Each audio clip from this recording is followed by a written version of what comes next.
Bueno, el texto en el que estaremos reflexionando esta mañana, recuerden que estamos en nuestra serie de sermones en la primera carta de Pedro, entonces hoy estaremos reflexionando de lo que dice el capítulo 2, de los versículos 11 al 25. Primera carta de Pedro, capítulo 2, versículos del 11 al 25. Recuerden que la versión que leemos aquí en El Redentor es la Nueva Versión Internacional. Si ustedes no traen Biblias, pueden ir a la parte de atrás y los sugieres les pueden facilitar una Biblia, o también el texto estará en las pantallas.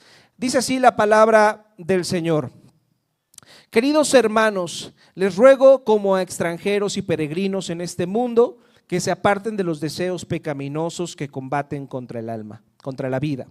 Mantengan entre los incrédulos una conducta tan ejemplar que aunque los acusen de hacer el mal, ellos observen las buenas obras de ustedes y glorifiquen a Dios en el día de la salvación. Sométanse por causa del Señor a toda autoridad humana, ya sea el rey como suprema autoridad o a los gobernadores que él envía para castigar a los que hacen el mal y reconocer a los que hacen el bien. Porque esta es la voluntad de Dios, que practicando el bien hagan callar la ignorancia de los insensatos. Eso es actuar como personas libres que no se valen de su libertad para disimular la maldad, sino que viven como siervos de Dios. Den a todos el debido respeto, amen a los hermanos, teman a Dios, respeten al rey. Criados, sométanse con todo respeto a sus amos, no solo a los buenos y comprensivos, sino también a los insoportables. Porque es digno de elogio que por sentido de responsabilidad delante de Dios se soporten las penalidades aún sufriendo injustamente. Pero ¿cómo pueden ustedes atribuirse mérito alguno si soportan que los maltraten por hacer el mal? En cambio, si sufren por hacer el bien, eso merece elogio delante de Dios. Para eso fueron llamados, porque Cristo sufrió por ustedes, dándoles ejemplo para que sigan sus pasos. Él no cometió ningún pecado, ni hubo engaño en su boca. Cuando proferían insultos contra él, no replicaba con insultos. Cuando padecía, no amenazaba, sino que se entregaba a aquel que juzga con justicia. Él mismo en su cuerpo llevó al madero nuestros pecados, para que muramos al pecado y vivamos para la justicia. Por sus heridas ustedes han sido sanados. Antes eran ustedes como ovejas descarriadas, pero ahora han vuelto al pastor que cuida de sus vidas. Durante muchos siglos, especialmente en el occidente, el cristianismo fue la religión dominante. ¿Están de acuerdo? Las culturas, las leyes, instituciones como los orfanatos, las escuelas estaban fuertemente influenciadas por el cristianismo. Ser cristiano era algo común, era algo socialmente aceptado, incluso era algo esperado que todas las personas en ciertos países fueran cristianos. Pero eso ha cambiado en nuestros días, ¿están de acuerdo? Hay muchas partes del mundo donde ser cristiano significa estar en medio de un entorno hostil, donde muchas personas van a ser hostiles, van a ser impacientes con la fe que practicamos. Y nos ha tocado escuchar historias dolorosas en los últimos años de creyentes que viven en lugares como Nigeria, como en Sudán, como en Corea del Norte, y no se vayan tan lejos, también hay persecución de cristianos en Chiapas. Si van a Chiapas, tengan cuidado, están persiguiendo cristianos ahí. También vemos cambios culturales importantes, vemos el crecimiento del Islam en algunas regiones de Europa, ¿están de acuerdo? Vemos que en algunas regiones de Europa iglesias se están convirtiendo ¿en qué? En mezquitas. Y hay un ambiente cultural donde muchas posturas cristianas ya no son bien vistas. Vemos a los progres hablando en contra del cristianismo, pero celebrando y aprobando y viendo como algo cool las prácticas de la iglesia de los musulmanes, ¿están de acuerdo? Del Islam. No podemos entender por qué un progre, una persona LGTBQ+, aprueba una ideología, una religión que asesina a homosexuales, pero eso es lo que estamos viendo en nuestra historia. Entonces, al ver estos cambios culturales, al ver cómo está creciendo esta hostilidad en contra del cristianismo, este texto que acabamos de leer tiene una especial relevancia para nosotros el día de hoy, porque fíjense, Pedro escribe precisamente a cristianos que vivían como una minoría en medio de una sociedad que no compartía su fe y que eran hostiles a la fe que practicaban. Fíjense, el resumen que les tengo de esto que acabamos de leer, porque vemos que en los versículos 11 y 12, Pedro dice que debemos luchar ¿contra qué? Contra los deseos pecaminosos y que tenemos que tener una conducta ejemplar. De los versículos 13 al 17 dice que debemos obedecer a toda autoridad humana. ¿Por qué les está diciendo eso? Porque era muy difícil eso. No es fácil para nosotros en nuestro tiempo, pero en ese tiempo las autoridades humanas los perseguían por la fe que tenían. Entonces era aún más difícil. Aquí ya no era simplemente si te gustaba el PRIAN o te gustaba Morena o estabas a favor de ciertas posturas políticas y económicas, sino tenía que ver con lo que tú creías. Y aunque esas personas estaban en contra de lo que tú creías, la invitación de Pedro aquí es a someterse a esas autoridades. De los versículos 18 al 20 habla de hacer bien nuestro trabajo. ¿Están de acuerdo? Bueno, ya en nuestro tiempo ya no hay esclavos, pero algunos viven como esclavos, ¿sí o no? En sus trabajos o sus empleos, y les dice, hagan bien su trabajo, esfuércense, no solamente cuando su jefe es buena onda. ¿Qué dice ahí? También cuando su jefe es ¿qué? Insoportable. ¿Tienes jefes insoportables? Bueno, también las personas en la primera iglesia tenían jefes insoportables. ¿Y qué les dice aquí Pedro? Les dice, deben de hacerles bien, deben de hacer bien su trabajo, aunque no sean tan buenas personas y les caigan gordos. No deben devolver mal por mal, tienen que seguir el ejemplo de Cristo. ¿Están de acuerdo? Eso es lo que acabamos de leer hace unos momentos. Y la pregunta honesta que surge de esto que les estoy diciendo es, ¿cómo se puede lograr eso?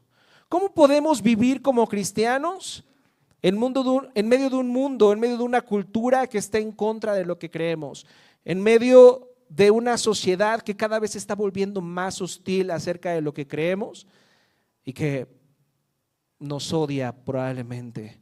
Y nos está diciendo Pedro, pero ustedes deberían de amarlos aunque ellos los odien. ¿Cómo se hace eso? ¿Es utopía lo que estoy hablando en este momento? ¿O hay razones suficientes para que nosotros seamos esta iglesia, esta sociedad que estamos llamados a reflejar a Cristo, aunque las personas se nos opongan? De eso vamos a estar reflexionando el día de hoy. El título del sermón es ¿Cómo ser cristiano en un mundo moderno? ¿Cómo ser cristiano en una sociedad post-cristiana? ¿Cómo ser cristiano en medio de un mundo hostil? Y quiero señalar 3 principios que surgen del texto que acabamos de leer. ¿Cómo ser cristiano en un mundo moderno? Punto número 1, tienes que recordar lo que crees. Punto número 2, tienes que recordar quién eres. Y finalmente, punto número 3, tienes que recordar a lo que te enfrentas. ¿Cómo podemos ser cristianos en un mundo moderno? Recordando lo que creemos, recordando quiénes somos y recordando a lo que nos enfrentamos. ¿Les parece bien? Vamos a pensar en esto. Primer punto, recordando lo que creemos. Fíjense, los expertos dicen que a partir de esta sección de la carta, Pedro entra en las implicaciones prácticas de la fe cristiana. Pedro entra en las implicaciones en cómo deberíamos de vivir de acuerdo a todo lo que ya nos he estado diciendo en el capítulo 1 y en la primera parte del capítulo 2. Verán, Pedro nunca les dice a sus oyentes cómo deberían vivir sin antes darles una base doctrinal. Primero establece lo que creemos, porque eso significa la palabra doctrina, doqueo, yo creo. ¿Qué es lo que tú crees? Eso es tu doctrina. Primero tiene que establecer doctrina, tiene que establecer lo que creemos y luego, ya que entendemos qué es el fundamento de nuestra fe, nos dice cómo deberíamos de vivir. Y eso mismo lo vemos en las cartas de Pablo, ¿están de acuerdo? Si ustedes han leído las cartas de Pablo, van a darse cuenta que comienza con un saludo y después de ese saludo viene una explicación profunda acerca de lo que es el evangelio, y ya al final de sus cartas Pablo nos dice cómo deberíamos de vivir a la luz de lo que ha dicho. Por ejemplo, en 1 Corintios capítulo 2, versículo 2, Pablo dice esto: me decidí estando entre ustedes a no saber de cosa alguna excepto de Jesucristo y este crucificado. ¿De qué debo de saber? ¿En qué está fundamentado lo que creo y lo que ustedes deberían de vivir? En Jesucristo y en este ¿qué? Crucificado. Recuerden lo que Él hizo por ustedes. Recuerden quiénes son y lo que fue capaz de hacer Dios al enviar a su Hijo a morir por ustedes. Y eso es el fundamento que ustedes necesitan para vivir como deberían de vivir como cristianos. Y Pedro hace lo mismo. Fíjense lo que dice Primera de Pedro capítulo 1 versículos 18 al 19. Veíamos esto con Víctor hace unas semanas. Dice: como bien saben, ustedes fueron rescatados de la vida absurda que heredaron de sus antepasados. El precio de su rescate no se pagó con cosas perecederas como el oro o la plata, sino ¿con qué? Con la preciosa sangre de Cristo, como de un cordero sin mancha y sin defecto. Y aquí Pedro les está diciendo: deben de dejar a un lado los deseos pecaminosos, deben de someterse a todas las autoridades, deben de trabajar bien para sus amos, para sus jefes, aunque les caigan gordos. Pero también les dice la razón por la que deberían de hacer eso. Fíjense lo que dice el capítulo 2, versículo 21. ¿Para esto fueron llamados? Porque Cristo sufrió por ustedes, dándoles ejemplo para que sigan sus pasos. Y luego dice el versículo 24: Él mismo en su cuerpo llevó al madero nuestros pecados para que muramos al pecado y vivamos para la justicia. Por sus heridas fueron ustedes sanados. ¿Ven el patrón? ¿Ven el patrón que vemos en las enseñanzas de Pablo y de Pedro? Primero, una explicación acerca del evangelio. Y luego la obediencia.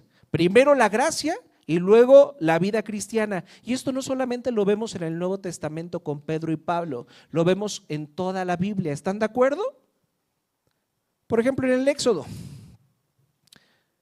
¿qué pasó primero? Primero Dios le dio su ley al pueblo de Israel, y si obedecían a rajatabla esa ley, los iba a liberar de la esclavitud en Egipto. Así fue como pasó. Así es la historia. ¿Cómo es la historia? ¿Qué pasó primero?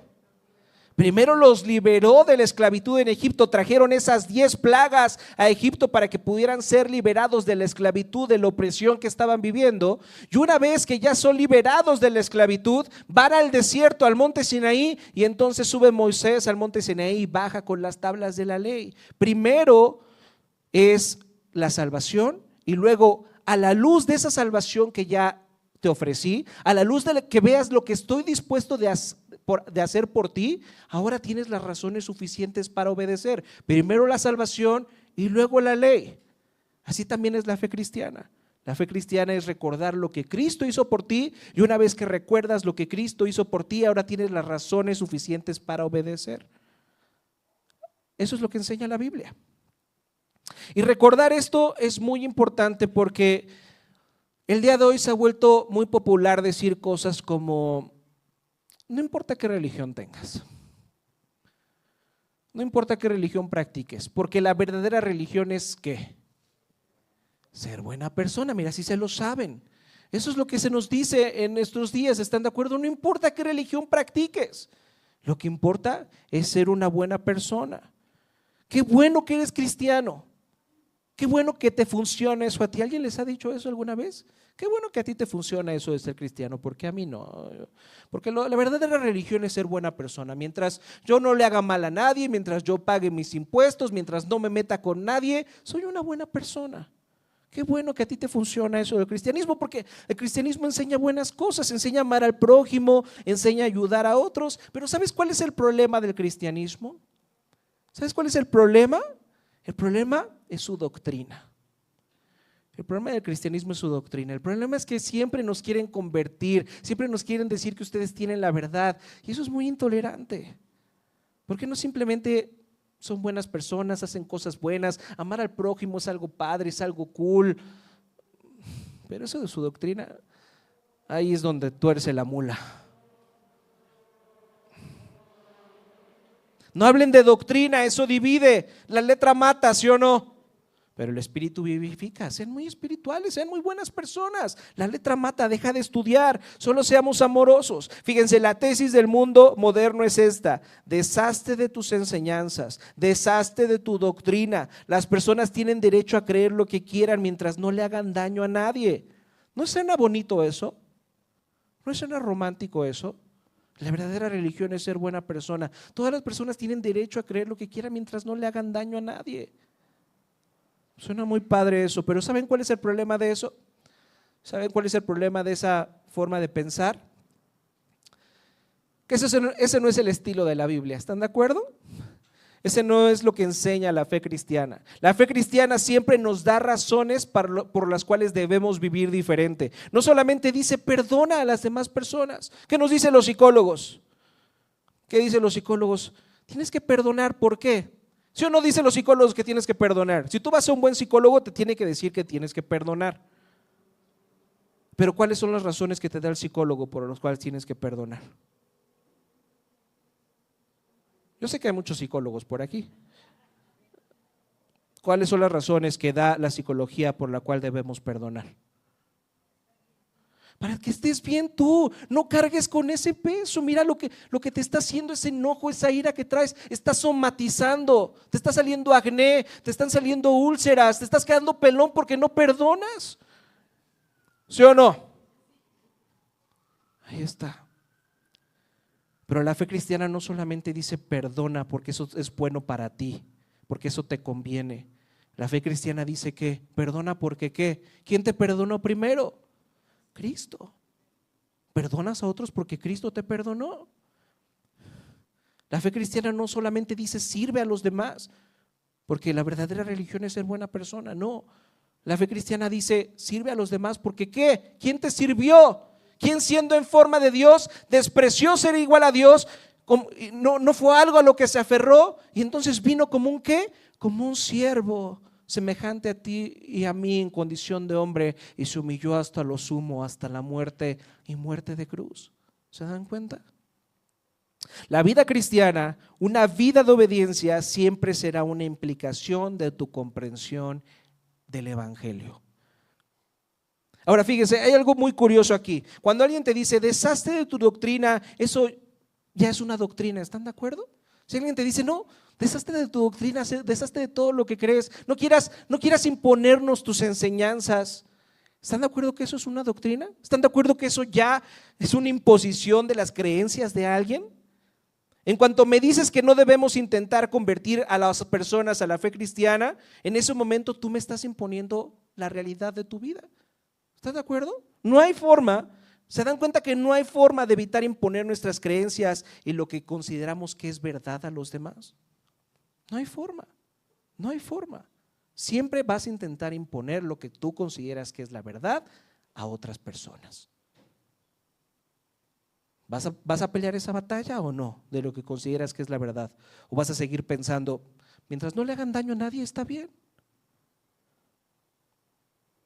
Una persona puede creer sinceramente eso, pero puede estar sinceramente equivocado. ¿Están de acuerdo? ¿Está? Y piensen en esto, cuando alguien dice simplemente sean amorosos, la pregunta es ¿por qué? ¿Por qué debería de ser amoroso con otros? ¿Por qué debería de ser generoso con otros? ¿Por qué debería de esforzarme en relacionarme con personas que no tienen nada en común conmigo, que incluso a veces hasta me caen un poquito gordos? ¿Por qué debería de esforzarme por amar a estas personas que son tan diferentes a mí, que no me traen ningún beneficio juntarme con ellos? ¿Están de acuerdo? ¿Están de acuerdo que el mundo nos dice que nos tenemos que juntar con personas que nos traigan algún beneficio, que nos sume? Y si una persona no te suma, ¿qué dice el mundo que tenemos que hacer? Sácalo de tu vida. ¿Para qué quieres esa relación tóxica en tu vida? Pero la fe cristiana dice, no, tienes que amar incluso a tu enemigo, tienes que servir incluso a quien no te cae bien. ¿Pero por qué? Si alguien te dice, nada más sea amoroso, ¿por qué debería de ser generoso? ¿Por qué debería de ser generoso con mi tiempo? ¿Por qué debería de ser cuidadoso? ¿Por qué en mi negocio debería de ser amable con mis empleados? ¿Por qué un jefe cristiano debería de ser amable con sus empleados? Si están ellos aquí para trabajar, para servirme, ¿no? ¿Por qué tengo que pensar en sus vidas? ¿Por qué debo de pensar en sus familias? ¿Por qué debo de pensar en iniciativas para que no hagan horas aquí en el escritorio, que nada más se la pasan viendo el Facebook? Mejor que trabajen de tal a tal hora y que se vayan temprano a su casa y descansen y pasen tiempo con su familia. ¿Por qué alguien debería de pensar así? Y si alguien se atreve a decir, bueno, eso lo deberías de pensar aunque seas cristiano, no, porque las personas valen, las personas tienen dignidad. Y yo le diría a esa persona, sí. ¿Y de dónde sacas eso, A ver, ¿qué científico ha dicho que los seres humanos tienen dignidad? ¿En qué tubo de ensayo se probó eso?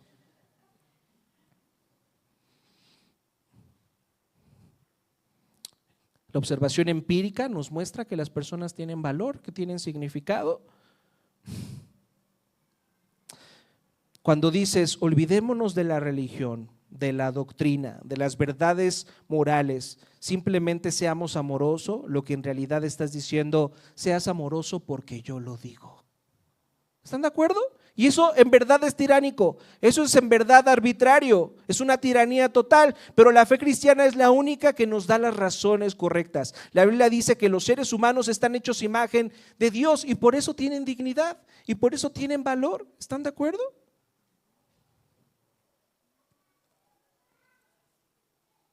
Las razones suficientes para amar a otros, para esforzarte a pasar tiempo con otros aunque no te caigan bien, aunque no obtengas ningún beneficio de estar con ellos, la razón por la que deberías de sacrificar tu tiempo en beneficio de otros, la fe cristiana sí te da la razón suficiente para hacerlo.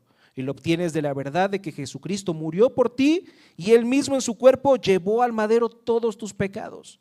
Ahí están las razones que necesitas para vivir de esta manera. ¿Enfrentó Cristo la ira de Dios en tu lugar? ¿Enfrentó todo eso solamente porque te amó y decidió enfrentar eso para librarte de tus pecados? ¿En verdad hizo eso Jesús? Si son ciertas estas cosas, de ahí es donde tienes la razón que necesitas. Por eso nuestra doctrina, lo que creemos, siempre será la base de lo que hacemos. Y eso es lo primero que aprendemos de este texto. ¿Cómo puedes vivir en un mundo moderno como cristiano?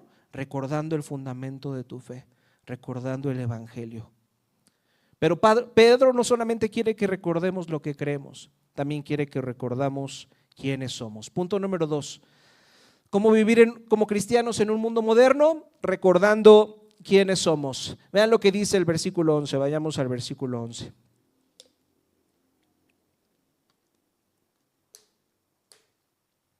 ¿Qué dice? Dice, queridos hermanos, les ruego como extranjeros y peregrinos en este mundo que se aparten de los deseos pecaminosos que combaten contra la vida. Pedro nos está recordando en este versículo quiénes somos. ¿Quiénes somos? ¿Qué somos? ¿Qué dice ahí que somos? ¿Cómo? Extranjeros y peregrinos. ¿Y qué es un extranjero y un peregrino?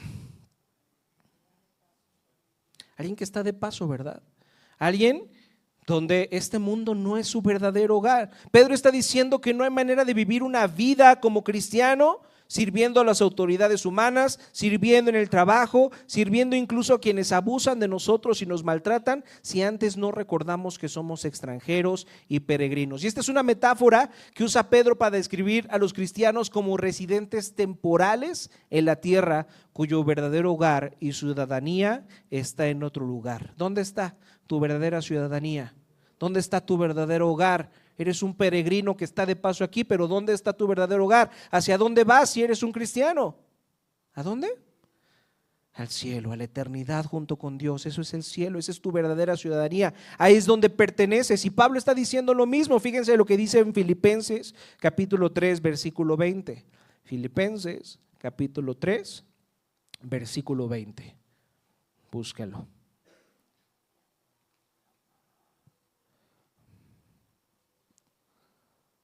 Ahí está, fíjense. En cambio, nosotros somos ciudadanos ¿del dónde?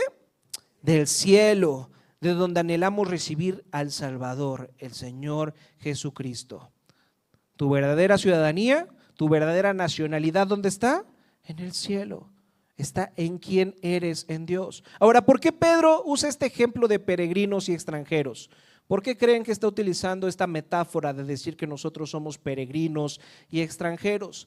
No sé si ustedes sepan esto, pero en ese tiempo existían las ciudades-estado. ¿Saben lo que eran las ciudades-estado? ¿Qué eran las ciudades-estado? Fíjense lo que dice aquí. Dice, una ciudad-estado era una ciudad que funcionaba casi como una nación. Si eras ciudadano de esa ciudad-estado, estabas protegido por sus leyes y tenías sus privilegios sin importar dónde estuvieras. Podías ser ciudadano de Roma o de Corinto y donde quieras que fueras, ibas a seguir siendo ciudadano de Roma y de Corinto. El ejemplo más famoso que tenemos acerca de esto de las ciudades-estado es el apóstol Pablo, ¿verdad? Pablo, ¿de dónde tenía Pablo su ciudadanía? Además del cielo. ¿Dónde tenía Pablo su ciudadanía? En Roma. Y entonces los ciudadanos romanos tenían privilegios que otros ciudadanos no tenían. Por ejemplo, no podían ser encarcelados antes de recibir ¿un qué? Un juicio. Si tú eras ciudadano romano y alguien te agarraba haciendo un crimen, no por eso simplemente te metía a la cárcel. Antes de meterte a la cárcel tenías que recibir un juicio y eras inocente hasta que se demostrara lo contrario. Y entonces cuando Pablo fue capturado en Filipos y dijo: soy ciudadano romano, ¿qué le pasó a los que lo tenían preso? Empezaron a temblar. Empezaron a decir: no, esto que estamos haciendo está mal, vamos a ser castigados porque metimos a un romano preso antes de hacer un juicio. Y entonces, ¿a dónde tuvo que viajar Pablo para recibir ese juicio? ¿De dónde era? Ciudadano, de Roma, ahí está. Y eso es lo que Pedro y Pablo quieren transmitir. ¿Qué significa ser cristiano? Ser cristiano significa que cuando vienes a Cristo, tu ciudadanía principal deja de estar en este mundo y pasa a estar en el cielo. Ahora perteneces a otro reino, ahora tienes una identidad distinta, ahora tienes derechos y privilegios propios de un ciudadano del cielo. Para que podamos entender mejor esto, les hago esta pregunta: ¿por qué tantos migrantes quieren la ciudadanía estadounidense? ¿Cuál es la razón por la que tantas personas están yendo a Estados Unidos con el sueño de convertirse en ciudadanos americanos? ¿Por qué? A ver, díganme. Ustedes que son expertos en geopolítica en estos últimos meses, ¿sí o no son expertos en geopolítica? Desde el 3 de enero se convirtieron en expertos en geopolítica. Ya saben a qué me refiero, no se hagan. A ver, ¿por qué alguien quiere ser ciudadano estadounidense? Explíquenme. ¿Por qué? Porque hay privilegios, ¿verdad? ¿Qué más hay si eres ciudadano estadounidense? ¿Qué va a hacer el ICE si eres ciudadano estadounidense? Pues no te va a perseguir, ¿verdad? Entonces tienes privilegios, tienes derechos, vas a ser tratado de una manera más justa, de una manera mejor a que si no eres ciudadano estadounidense. Pedro está diciendo que el cristianismo en el fondo habla de un estatus. O perteneces al reino de Dios o no perteneces. No hay medias tintas, ¿estás de acuerdo? O eres ciudadano del cielo o no lo eres. Y creo que la razón por la que Pedro está hablando de esta metáfora de que somos extranjeros y peregrinos es que él quiere recordarnos que no podemos vivir como cristianos en un mundo moderno al menos que entiendas dónde está tu verdadera ciudadanía. Si no entiendes eso, te vas a desesperar. Si no entiendes dónde está tu verdadera ciudadanía, vas a estar intentando encontrar aquí tu verdadero hogar. ¿Están de acuerdo? Fíjense, la esencia del cristianismo no es que tú acumules moralidad para que Dios te acepte, es que Dios te acepte en Cristo y a partir de ahí transformas tu vida. Ser cristiano es que en algún momento dejas de confiar en tu propia bondad y empiezas a confiar en lo que Cristo hizo por ti, y en ese momento pasas a ser ciudadano del cielo. Y hasta que te des cuenta de eso, hasta que lo entiendas, entonces tu seguridad no va a estar en lo que crees, sino en lo que tienes aquí. Hay muchas personas que están aquí en este mundo y su confianza no está en lo que creen, sino está en lo que tienen. ¿Ya tengo mi propia casa o sigo rentando? ¿Ya soy mi propio jefe o sigo de empleaducho? ¿Ya tengo mi iPhone 17 Pro Max Plus Ultra o sigo con mi viejo Motorola? ¿Tu seguridad está en eso? ¿Tu identidad está en eso? ¿O tu identidad está y tu seguridad está en que eres un ciudadano del cielo? Debes de preguntarte eso, porque si no entiendes eso, no vas a poder vivir conforme a lo que deberías de vivir. Finalmente, ¿cómo podemos vivir como cristianos en este mundo? Punto número 3, recordando a qué nos enfrentamos. Tienes que recordar que eres un peregrino y eres un extranjero para que puedas hacer frente a los retos que vas a experimentar en este mundo. Y Pedro nos habla aquí en este texto acerca de dos retos principales que tú y yo vamos a enfrentar en este mundo. Uno tiene que ver con una realidad interna y el otro tiene que ver con una realidad externa. Fíjense lo que dice en el versículo 11. Dice que nos apartemos de los deseos pecaminosos que combaten contra la vida. Y en el versículo 13, esa es la lucha interna que vamos a tener que experimentar. Vamos a tener que luchar contra nuestros deseos pecaminosos. Y luego en el versículo 13 nos habla acerca de la lucha externa, que dice: sométanse por causa del Señor a toda autoridad humana. ¿Eso es fácil o es difícil? Bueno, entonces es otra lucha que tienes que enfrentar, ¿estás de acuerdo? Dos luchas, dos cosas que enfrentamos. Tienes que recordar lo que crees, lo que Cristo ha hecho por ti, quién eres en Jesús, lo que Él estuvo dispuesto a hacer por ti, y eso te debe de motivar a vivir como un cristiano. Tienes que recordar que eres un extranjero y un peregrino, estás aquí de paso, este no es tu lugar final, estás aquí por un breve tiempo. Y recordar eso, lo que Cristo ha hecho por ti, y recordar que Cristo viene pronto, que estás aquí por un tiempo, que no deberías de hacer tus raíces aquí tan profundas. Eso es lo que debería de animarte a enfrentar estas dos cosas: una lucha interna con tus deseos pecaminosos y una lucha externa, mostrando que eres un cristiano a otras personas, aunque quieran hacerte mal, aunque les caigas gordo, aunque te estén persiguiendo y te quieran matar. ¿Es fácil eso? Bueno, vayamos con la primera lucha que nos describe aquí el apóstol Pedro. Nos enfrentamos a un problema interior. Vivir una vida cristiana significa apartarse de los deseos pecaminosos que combaten contra el alma. Ahora quiero que me digan esto: ¿qué es lo primero que se les viene a la mente cuando Pedro está diciendo aquí que tenemos que luchar con nuestros deseos pecaminosos? ¿Qué es lo primero que se les viene a la mente? ¿Cuáles son los deseos pecaminosos? ¿Cuáles son tus deseos pecaminosos? A ver. Hacer tu voluntad, ¿ok? ¿Qué más? ¿Qué es lo primero que se les viene a la mente? Sinceramente, cuando escuchan esto en la Biblia: deja tus deseos pecaminosos, ¿qué es lo primero que se te viene a la mente? Tus ídolos, ok, ahorita vamos a ir para allá, mira, muy bien, muy bien. ¿A qué? Andar en el mundo. ¿Qué significa andar? No todos andamos en el mundo. Sí, yo desde que nací he andado en este mundo, pero ¿qué significa andar en el mundo? Si es una forma metafórica en la que nos referimos a qué, Maru. ¿Y qué hace el mundo?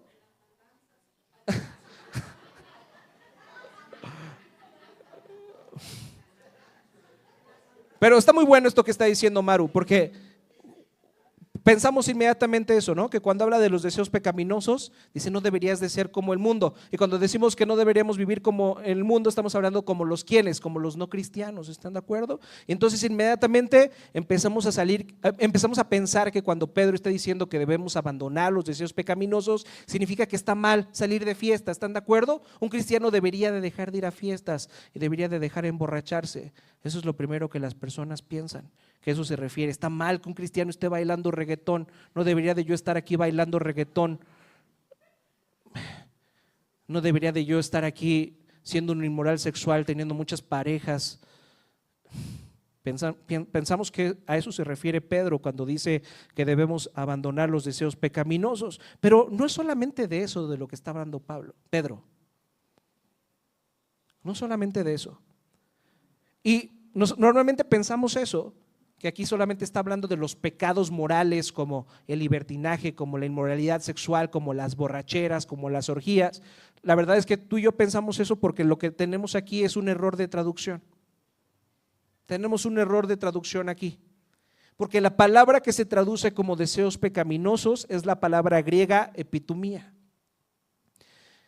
Y lo que en realidad significa la palabra epitumía no son deseos pecaminosos. La palabra epitomía significa deseos excesivos. Fíjense qué interesante. Aquí lo tradujeron como deseos pecaminosos, aunque la palabra pecaminosos no está en la versión original en el texto griego. Aquí Pedro está hablando de deseos excesivos. ¿Y qué es un deseo excesivo? Fíjense, la Biblia nos habla de un montón de maneras que los deseos excesivos, que vivir de una manera pecaminosa no siempre tiene que ver con hacer lo que tú sabes que está mal. No solamente eso es abandonar los deseos pecaminosos, abandonar lo que tú sabes que está mal. Es parte, pero no es todo. El pecado también sucede cuando deseamos en exceso ¿qué? Cosas buenas. Cosas buenas. Fíjense lo que estoy diciendo aquí. Nuestro mayor problema en este mundo es que nuestro corazón desea cosas buenas. Pero no está mal desear cosas buenas. Las cosas buenas que tenemos en este mundo, Dios te las ha dado. Quiero que entiendas eso. Si tienes el trabajo que tienes, Dios te lo ha dado. Si tienes inteligencia, Dios te la ha dado. Si tienes una buena familia, Dios te la ha dado. Si tienes un buen trabajo, Dios te lo ha dado. Si tienes un buen salario, Dios te lo ha dado. No, pero yo me quemé las pestañas. Dios te lo ha dado. Naciste en la familia donde naciste para que pudieras estudiar donde estudiaste, y eso te lo dio Dios, porque tuviste privilegios. Acéptalo ya. Deja de pensar que eres mejor que otros. No eres mejor que otros. Tuviste los contactos suficientes y necesarios y las oportunidades necesarias que otros no tuvieron, y ya. Estás en donde estás y eres quien eres por gracia de Dios. No está mal tener cosas buenas. El problema está ¿en dónde? En nuestro corazón, que va a sobredesear esas cosas buenas, va a desear excesivamente esas cosas buenas, va a poner su confianza y su satisfacción, su identidad, su seguridad en esas cosas buenas. Ese es el problema. Ese es de lo que está hablando aquí el apóstol Pedro. El problema no siempre es el deseo en sí, sino cuando ese deseo se vuelve desmedido y ocupa el lugar que solo Dios debería tener. Alguien por aquí dijo ¿cuáles son esos deseos pecaminosos? Y dijo la idolatría. Y normalmente cuando escuchamos la palabra idolatría pensamos ¿en qué? En arrodillarnos ante un altar, ante una imagen de barro o de madera o de lo que sea. Pero eso no es solamente la idolatría, eso es parte de la idolatría. ¿Qué es la idolatría? Cuando tú y yo buscamos en algo o en alguien de este mundo algo que solamente podemos obtener de parte de Dios. Y normalmente las cosas buenas que tenemos en este mundo tienen la capacidad de volverse nuestros ídolos. Tenemos que tener cuidado de que las cosas buenas que tenemos en esta vida no se conviertan en nuestros mini dioses. De eso es de lo que está hablando Pedro. Por ejemplo, ¿está mal desear tener una relación de pareja? ¿Es pecaminoso eso? No, ¿verdad? ¿Cuál es el problema? El problema es que desees excesivamente tener una pareja, porque eso se va a convertir en un deseo absoluto. ¿Y qué va a pasar si tienes una pareja y pones tu identidad en esa pareja, la deseas excesivamente y pones toda tu seguridad en esa pareja? ¿Qué va a pasar contigo? Te vas a convertir en una persona muy insegura, en una persona con mucho miedo. Vas a tener miedo de que esa persona se vaya. Vas a tener miedo de que esa persona se aleje. Y tal vez te vayas a convertir en una persona muy celosa y posesiva. ¿Estás de acuerdo? Pero fíjense qué curioso, que paradójicamente esos deseos desmedidos, esos celos desmedidos, esos celos infundados, van a hacer que probablemente esa persona se harte de ti y te deje. Qué curioso, que cuando deseamos algo en exceso, nos hacemos daño a nosotros porque permitimos cosas tal vez en esa relación que no deberíamos de permitir, porque tenemos miedo a perder esa relación. Nos hacemos daño a nosotros y también le hacemos daño a esa otra persona porque le ponemos una carga que es imposible de sostener, que es, ¿saben qué? Que nos haga feliz. Si tú le pones a una persona la carga de hacerte feliz, te vas a destruir a ti mismo y vas a destruir a esa persona. ¿Se dan cuenta? ¿Está mal amar a tus hijos? ¿Sí o no? Pero ¿qué pasa si tienes un deseo excesivo por el amor de tus hijos? ¿Qué va a pasar cuando llegue la maestra y te diga: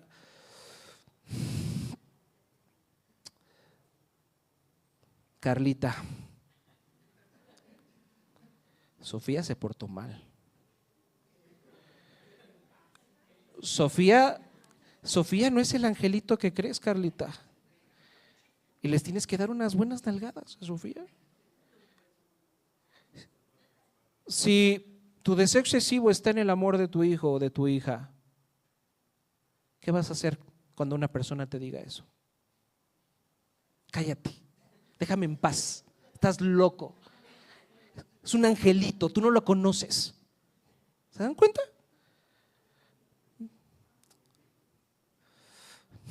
¿Conocen qué es la hipocondria? ¿Qué es la hipocondria? ¿Qué es la hipocondria?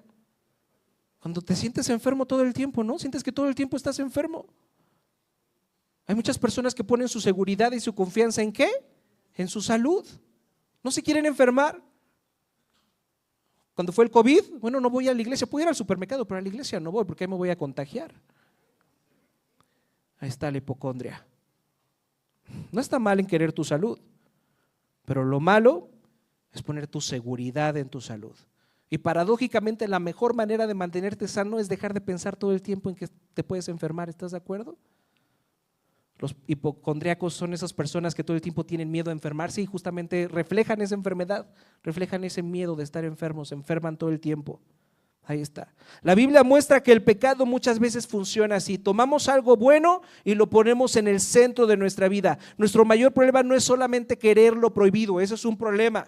Pero nuestro mayor problema es querer en exceso las cosas buenas que Dios nos ha dado.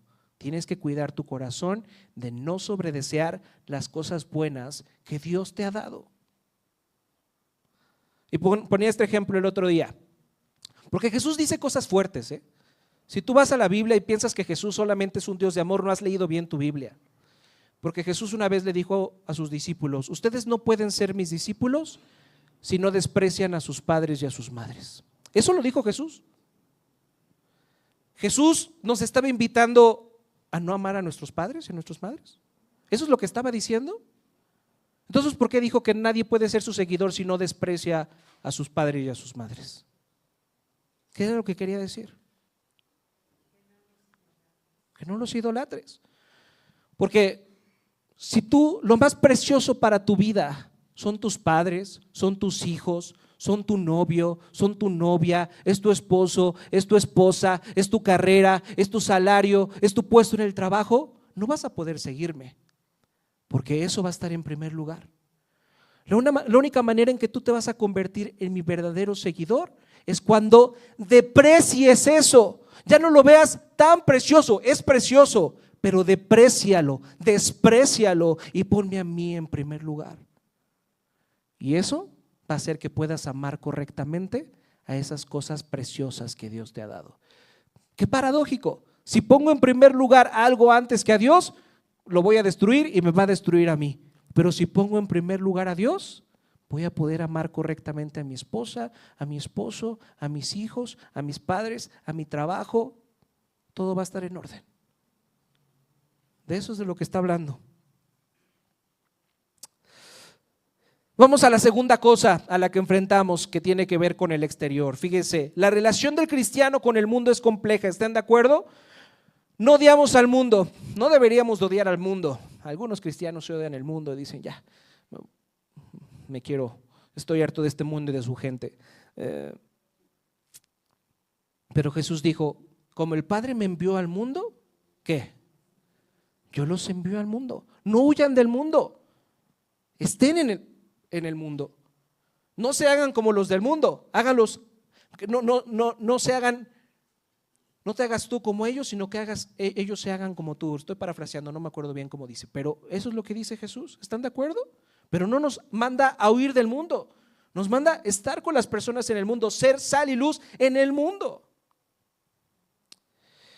Pero también dijo, si el mundo me odia, también los odiará a ustedes. Estamos en el mundo, pero no somos del mundo, somos peregrinos, somos extranjeros, estamos de paso. Si vives como cristiano en un mundo posmoderno y postcristiano, algunas personas se sentirán atraídas por tu manera de vivir, pero otras se sentirán incómodas contigo. Esa es la vida del cristiano. El domingo pasado estábamos en el taller de predicación y una persona dijo, es que a veces los cristianos caen gordos. A mí antes me caían gordos los cristianos. Yo los veía y parecían como muy mojigatos. Pero ¿se dan cuenta? A lo mejor hay cristianos intentando vivir como Pedro nos ha dicho, Y eso va a traer incomodidad en otros, ¿están de acuerdo? Fíjense lo que dice aquí: criados, sométanse con todo respeto a sus amos, no solo a los buenos y comprensivos, sino también a los insoportables. ¿Qué va a pasar en tu trabajo si aunque tu jefe sea una mala persona contigo, sea odioso e insoportable, como dice ahí, tú decides decir, lo voy a tratar con respeto, voy a hacer mi trabajo? ¿Qué va a pasar con las personas a tu alrededor? Que también seguramente son tratados injustamente, pero ven que tú das respuestas, ven que tú tratas a tu jefe con respeto, que eres una buena persona, que respondes bien a lo que te pide. ¿Qué eso va a causar en las otras personas? ¿Qué va a causar? ¿Qué te van a decir de ti? Eres un barbero, o cosas peores que eso. Eres un barbero. A veces los cristianos vamos a caer gordos por intentar vivir como deberíamos de vivir. Eso va a molestar a los no cristianos, eso va a molestar a las personas que dicen, ¿por qué debería de ser una buena persona? ¿Por qué debería de gastar mi tiempo en el beneficio de otros? Qué pérdida de tiempo, qué tontería. Eso es lo que vas a experimentar. Vas a experimentar prejuicios, vas a experimentar malentendidos. Algunos incluso van a hablar mal de ti. Fíjense lo que dice el versículo 12. Mantengan entre los incrédulos una conducta tan ejemplar que aunque los acusen de hacer el mal, ellos observen las buenas obras de ustedes y glorifiquen a Dios en el día de la salvación. ¿Qué nos está diciendo Pedro aquí? Aunque ustedes hagan cosas buenas, algunos los van a acusar de hacer el mal. A algunos no les va a parecer que hagan cosas buenas y los van a acusar. Pero también dice que otros verán nuestras buenas obras y glorificarán a Dios. Es decir, tu vida puede atraer a algunos y también puede molestar a otros. ¿No pasó eso con Jesús? ¿No Jesús atrajo a algunos, pero también molestó a otros? Al grado de que quisieron matarlo y terminaron crucificándolo. La Biblia nos dice que incluso hubo un momento donde sus hermanos carnales, porque sí, déjame decirte esto, Jesús tuvo hermanos carnales, María y José tuvieron más hijos además de Jesús. Y algunos de ellos escucharon las enseñanzas de Jesús, pero no estuvieron de acuerdo en muchas cosas. Oye, ya deberíamos de ser famosos, si tú eres Dios, deberíamos de ser famosos. ¿Por qué te tardas tanto con tu ministerio? No, ya, o sea, que veamos réditos en esto. Y algunos se desesperaron. Algunas personas, incluso las personas más cercanas a ti, se pueden sentir atraídos a ti o repelidos a ti. Esa es la vida del cristiano. Si eres un cristiano, ahora tendrás una relación muy compleja con el mundo. Estás en él, no eres de él, lo amas, pero él te odia porque en realidad no perteneces aquí. Y aquí tengo una ilustración muy importante acerca de qué significa ser peregrino y extranjero y cómo entender eso nos anima a vivir como deberíamos de vivir como cristianos. ¿A quién le gusta ir al parque? ¿Por qué nos gusta ir al parque? Te relaja, es un lugar fresco, huele a pasto, huele a flores. Si vas a un buen parque, a lo mejor hasta te encuentras un riachuelo por ahí y te relaja el oído del agua. Pero ¿qué pasa si intentas de hacer ese parque tu hogar? ¿Estás de acuerdo que hacer de un parque tu hogar es una muy mala idea? Si pones tu casa de campaña ahí en el pasto, ¿qué va a pasar con esa casa de campaña? ¿Qué va a pasar con tus almohadas y tu colchón? ¿Qué va a pasar? ¿Qué va a pasar en la mañana cuando llegue el rocío? Se va a mojar. ¿Están de acuerdo que el parque es un muy buen lugar para estar de paso? Pero si haces del parque tu hogar, va a ser un pésimo hogar para ti. Y además de todo, si tú haces del parque tu hogar, va a ser un pésimo lugar ahora para los que pasen por el parque. Porque ahora van a tener que ver tu desastre ahí, tu fodongués, tu casa de campaña. El mundo funciona igual. Si intentas llenar ese vacío que todo ser humano lleva adentro, ese anhelo profundo de encontrar un lugar que realmente sea tu hogar, a través de tu carrera, a través de casarte finalmente con el hombre o la mujer de tus sueños, estás intentando vivir en un parque. Esas cosas no son tu hogar. No pueden sostener el peso ni la carga de tu vida, de tus planes, de tus sueños y de tus expectativas. Estás aquí de paso. Tu confianza no puede estar en las cosas de este mundo. Entonces vivir como cristiano en un mundo moderno implica recordar lo que crees, recordar el evangelio. Ahí está tu fundamento, ahí está lo único que te motiva para vivir como deberías de vivir. También para vivir como cristiano tienes que recordar quién eres. Eres ciudadano del cielo, eres un extranjero y peregrino aquí en este mundo. Estás de paso, no puedes hacer de este lugar tu verdadero hogar. Y también tienes que recordar a qué te enfrentas. A la guerra con tus deseos pecaminosos de querer hacer las cosas buenas de tu vida, el centro de tu vida, y también te enfrentas al rechazo externo. Ahí está. Pero tenemos una esperanza, porque Cristo ya anduvo este camino por nosotros y lo hizo bien. Él fue un extranjero, él fue un peregrino, pero recordó dónde estaba su fundamento y eso lo animó a vivir como tenía que vivir. La única manera que tú y yo vivamos como debemos de vivir en un mundo moderno es poniendo nuestra mirada en Cristo Jesús. Vamos a orar. Padre, te damos tantas gracias porque por medio de tu palabra nos recuerdas en qué creemos, quiénes somos y a qué nos enfrentamos. Gracias porque no nos dejas caminar solos en este mundo, sino que nos has dado una esperanza firme en Cristo. Señor, ayúdanos a luchar contra los deseos que combaten con nuestra alma y a vivir como peregrinos que recuerdan que su verdadero hogar está contigo.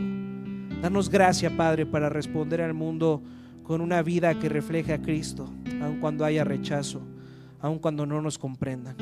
Recuérdanos cada día el evangelio, que Cristo sufrió por nosotros, llevó nuestros pecados y abrió el camino para que vivamos para la justicia, como deberíamos de vivir. Sosténnos, Padre, en esa verdad te lo pedimos en el nombre precioso de tu Hijo Jesucristo. Amén.